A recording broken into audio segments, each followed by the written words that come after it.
kami ng Korea ni KZ nung January of 2015. Tapos, pumunta kami ng Nami Island. Sikat yung island na yun. Doon sinushoot yung ibang mga K-dramas, mga gano'n.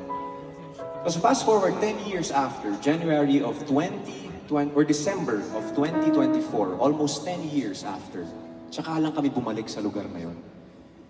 And when we were in that place, ayun na naman, naramdaman ko na naman yung mga emosyon na maramdaman namin. Kasi sa mismong spot na yun na pinuntahan namin ni KZ, 10 years after, doon niya ako sinagot ng 2015. So bumalik sa akin lahat ng shocks. 10 years na kami magkasama. Tapos parang dami namin pinagdaanan, bumalik sa akin lahat ng alaala, ng mga magliligawan pa lang kami. So nasulat ko itong song na to. And this is just a reminder na pwede nating balikan yung mga yung parang nagliligawan pa lang tayo na stage. Kung meron dito mga couples na medyo matagal na. This one's called Unang Halik.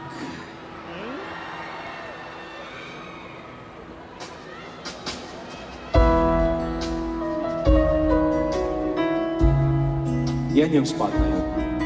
Diyan niya ako sinagot.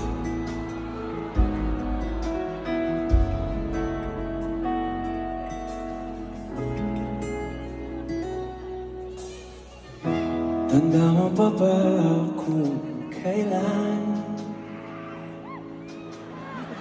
at saan tayo unang nagkagustuhan?